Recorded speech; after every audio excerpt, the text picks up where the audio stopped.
All right, Top Billin, I want to weigh in on your man DK Metcalf versus Megatron Calvin Johnson. I expect DK Metcalf to have an absolutely huge year this year, but I'm going to tell you why he needs to have a huge year to be even mentioned in the same breath as Megatron. Let's get it. What more can I say? Top Billin. All right, y'all, let me let you in on a little something. The first time I ever saw your man DK Metcalf was at the opening regional in Atlanta, Georgia at Buford High School. Now, the opening, right, Nike Regional Camp is where all the best players in the region, obviously that being the South region, right, come together and compete. And they put them through physical testing. They get to go through drills, and then they get to play one-on-one, right? Receivers, DBs, or defensive linemen, offensive linemen, and all that right there. And there was a whole bunch of people looking back on it, right, that were at the camp. And your boy DK Metcalf obviously stood out because of his size and that speed and everything, right? Even though this was an empty rep, after he got his spinal column realigned right there, you could just tell the type of speed that he was having, that he was possessed with, being able to run by guys like that. The best wide receiver there, in my opinion, was my man A.J. Brown from my Philadelphia Eagles there. He was off the chain. And if you ask me, the second best was your boy Freddie Swain. More Swain, please. Former Seattle Seahawk there.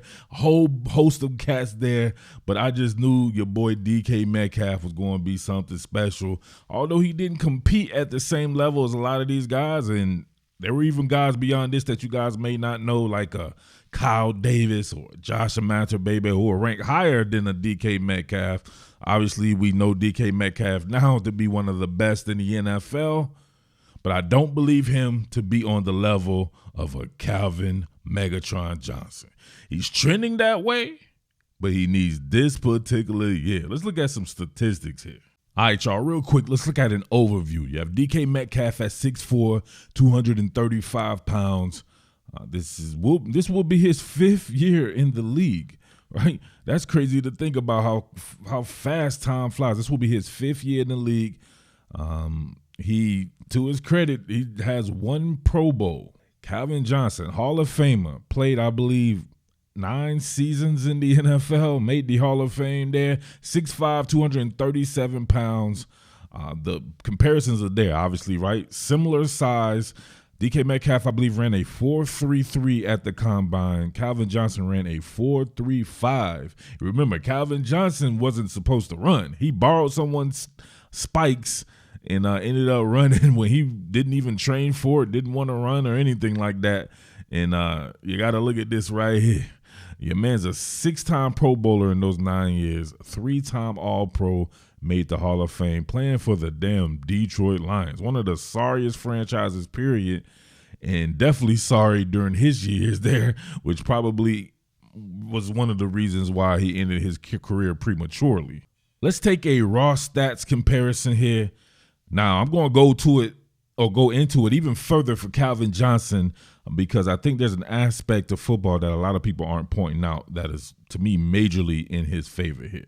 Now, we see here, this is just the first 4 years, which would be 2007 to 2010 for Calvin Johnson, 2019 to 2022 for DK Metcalf. So over that same time period right there, kudos to DK.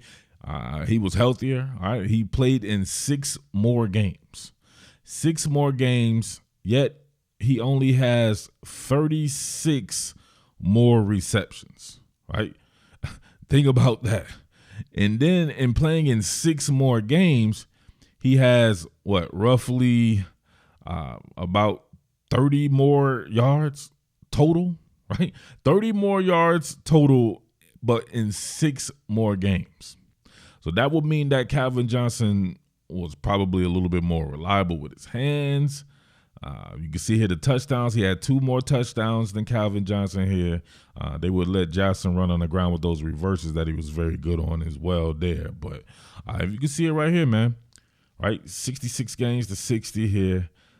You had 517 targets for Calvin Johnson over that time period, which is 18 more than DK Metcalf had.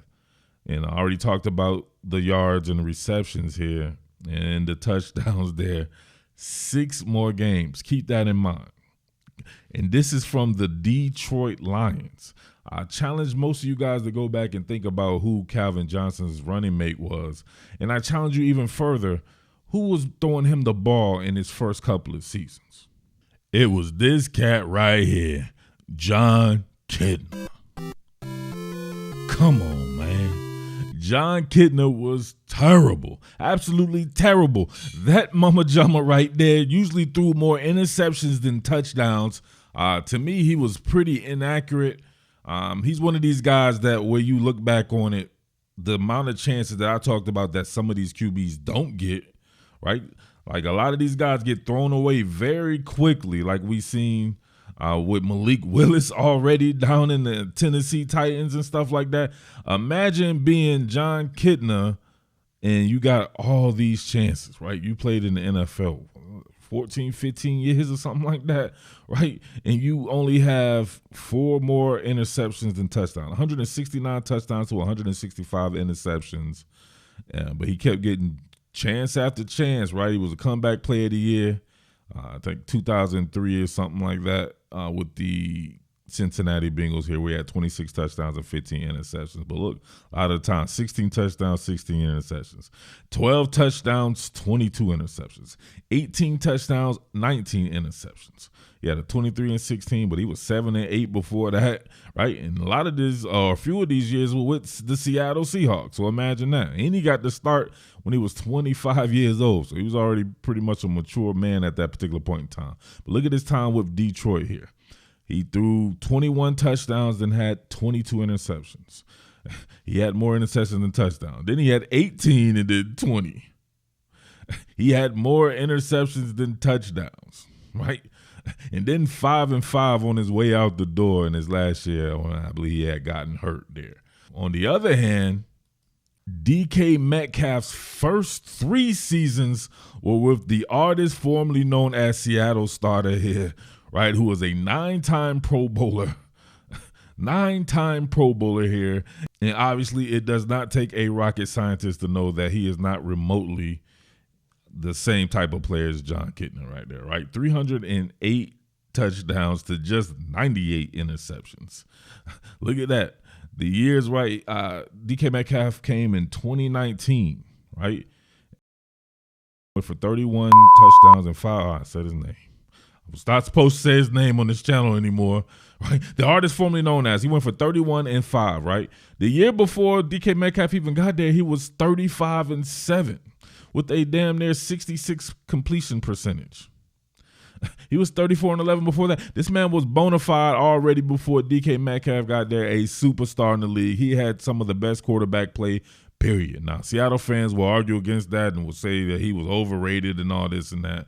Listen, for people who aren't a fan of Seattle like myself, was just covering football, right, neutrally, the artist formerly known as was the absolute truth, period, point blank. A lot of people would want him as their quarterback, especially that time period there. And this is who this man had throwing him the ball. Now, obviously, you know, in DK Metcalf's 4th season, right, pretty much maybe 3.5 seasons, you had Eat at Geno's takeover, right, who became his own comeback player of the year and a Pro Bowler. He's only been thrown to by Pro Bowl quarterbacks. And you have some people who are convinced that Seattle Seahawks' best receiver is actually Tyler Lockett, a.k.a. Courage. I kid. Sort of, right? I don't believe that. I think DK Metcalf's the best receiver there, but you can make an argument for Tyler Lockett.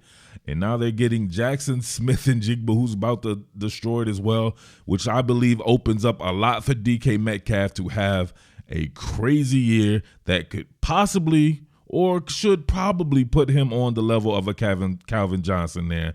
But the thing about Calvin Johnson, I think that separates him is his agility and his hands, right? Just like on catches like this, we see this right here. Look at this off the mark pass and look at him contort his body and go there and take away an interception from Aqib Talib there. Come on, man. This guy was an incredible player. He had the same type of athleticism as DK, just an inch taller, but he had better hands.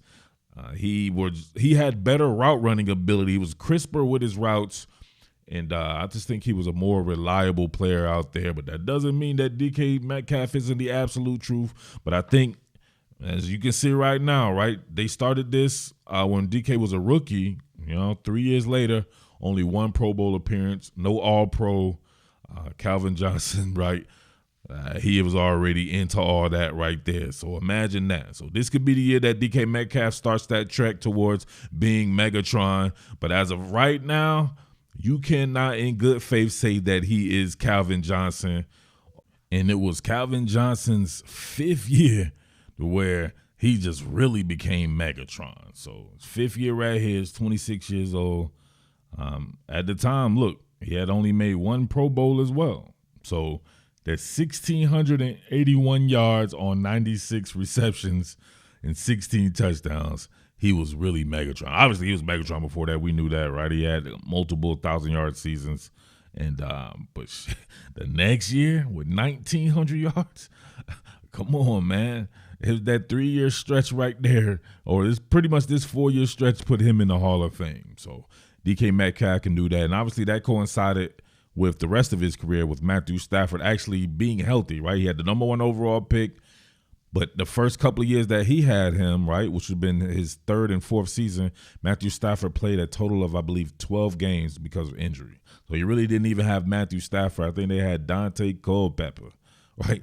They had somehow dug him up out the grave and had him there for a few games, Dan Orlovsky and people like that. So listen, I want to hear somebody's going to try to make the case for DK Metcalf, but, man, those people are just being homers, right? Straight up, he has to make it happen this year to be Megatron.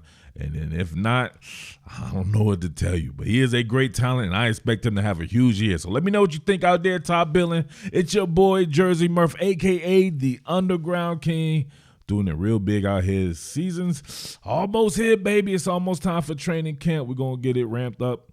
Until then, your boy kicking back, taking it easy, all right? Make sure you tip your waiter because you know I'll be serving that hibachi. And as always, salute. Strike the band. What more can I say? Top Billin.